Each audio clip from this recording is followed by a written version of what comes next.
Hello everyone and welcome back to my Bold and Beautiful 29 YouTube channel. I hope you guys are having a wonderful day. Before we start, please hit the subscribe button and give this video a thumbs up. In Eric's office, Steffi and Hope continued to dispute in front of Thomas about his life choices. Steffi was thrilled for her family, who'd set up a woman who truly loved him. Steffi told Thomas to step into the future and leave Hope in the history where Hope belonged. Hope, publicizing herself the mama of Thomas's child, refused to let Steffi belittle her. Thomas asked if we could stop, but the women carried on as if he was not there. Steffi said if Hope wanted a future with Thomas, she would be the one wearing his ring. Thomas appreciated Steffi looking out for him, but he did not want her to be so rough on Hope. He said he could handle his own life. His engagement had surprised everyone, and Hope demanded time to reuse it. He believed Hope would see it was good for everyone. Thomas asked them to stop arguing. He abominated it when they fought. Thomas left to pick up his son.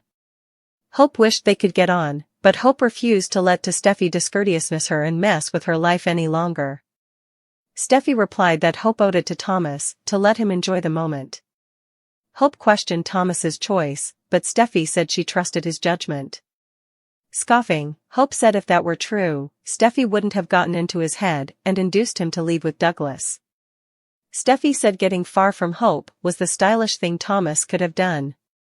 Steffi yelled that Thomas was eventually out of his fog, and Hope demanded to let him go. Hope asked what she should do if she did not want to and if she still loved him. Steffi replied that she was sorry for Hope, who had not appreciated Thomas. Calling it done, Steffi advised Hope to be with someone single, because Steffi would do all within her power to keep Thomas off the request. Steffi said Thomas had an instigative future without Hope. In the design office, R.J. and Luna kissed. They admitted it felt as if it had been ever since they'd done that, but it was because she would been getting to know her father. She said Bill was R.J.'s least favorite person, but R.J. said it was no longer true due to Bill creating Luna. Luna blazoned that Bill wanted to borrow her. R.J. was agitated, calling it a big step and a full circle moment. It meant a lot to Luna, and she added that it did to her mama, too. Luna recalled that she and her mama had plotted, and there had been a void. She had not seen her mama smile so much as when they'd come a family with Bill. R.J. did not get why Poppy, who had strong passions for Bill, had not told Luna sooner. Luna said her mama could be mysterious occasionally. Luna's phone chimed, and she said she had an appointment.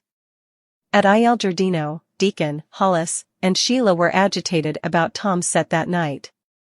The eatery was alive with an evening crowd, but upstairs, Poppy was worried with Tom for showing up at Bill's. Tom said he'd wanted to invite Poppy to the musicale and had hoped she would bring their son. Poppy asserted that Luna was not his son, and he demanded to stop. Tom said he just wanted Luna to get to know him, and Luna did not indeed know who her real pater was. Claiming Luna did know, Poppy stated that he was a kind man. You only wish it was Bill Spencer, but it's not. It's me. I am Luna's pater. Tom placarded.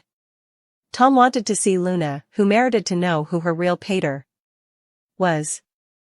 Poppy claimed it was not Tom, and she told him to stop being delusional. She ordered him to stay out of her son's life, but Tom persisted, saying it was our son. He indicted her of trying to keep him down for a long time, trying to land herself a rich man. Tom claimed that Luna demanded to know who her real father was. Poppy maintained that Luna's father was Bill. You trapped that poor sucker. Tom responded. Poppy told him that a maternity test had proven it. Tom called it bull. He would kept his distance, but in his mind, it was time for Luna to know the verity. Tom, for the last time. Poppy yelled. Tom claimed that he could tell Luna was his. He and Poppy had spent a lot of nights together, like in San Francisco. She said he would been passed out on the stint machine, and she would spend the evening with Bill Spencer. Tom figured she'd say it was the rich Bill. Poppy bared that her family, a croaker, had administered the test, and it had been proven beyond a shadow of a mistrustfulness that Bill and Poppy were Luna's parents. Tom asked why Poppy had not figured it out sooner. He said he would try reaching out, but she would shut him down. Poppy indicted him of being caught up in the life, and she would wanted to cover Luna from all of that. Poppy added that he would kept calling her and transferring her those letters. Tom said the letters had been returned. She replied that it was because they had not meant anything. "You were just a fling from my history, Tom. Now leave us alone," Poppy ordered. Tom stated that Poppy could not keep him from Luna. He said he'd a show to do, but after that, he would track Luna down and tell her that her pater ain't Bill Spencer. Tom suggested that Poppy come clean but said that, either way, Tom was Luna's pater. He decided that he'd to hit the can, and she had to go. Poppy's jaw dropped, and her reverse hit the wall behind her. Back downward, the place was crowded and alive with background music and chatter. Jack mugged when he saw Lee at the end of the bar in her diminutives. He did not flash back her being one for live music. She drawled that he allowed.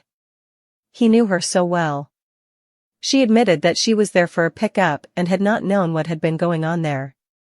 Prompting Lee to join him for a drink, Jack asked Hollis to get another for the lady. Jack heeded to Finn, and Lee drank to that. Lee sounded distracted as she looked around, and Jack asked if she was looking for someone.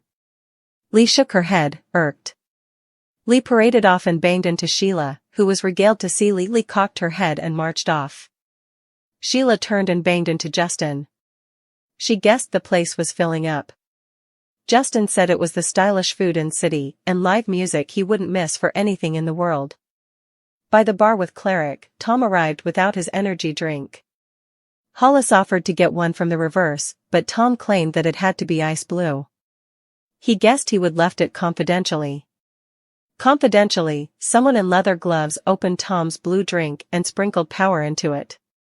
Sheila passed Jack as she paraded in from the confidentially area. Cleric, Sheila, and Hollis encouraged Tom. As Tom went confidentially, Jack shook his hand and said he could not stay to hear Tom play. Tom passed Justin, who came from confidentially, looking bothered. Next, Tom and Lee moved side to side to try to pass each other as she also entered from the confidentially area. When Tom made it confidentially, he took a draught of his drink and rehearsed singing his song. Deacon arrived to give Tom a final vim talk. Tom said the night was about a fresh launch. He was ready to take his life back and reclaim what was his. Cleric stood on stage to drink everyone to the first night of live music at Il Giardino. He introduced Tom, who took the stage with his blue drink in one hand and guitar in the other. Tom strummed the guitar, singing "Hott Hotter Than That." Chugging his drink, Tom performed several songs. As the crowd clapped, Tom's vision blurred, and he fell on the bottom. Lee lowered from her seat, looking on as Deacon, Hollis, and Sheila rushed to help Tom, who was not breathing. Sheila performed CPR.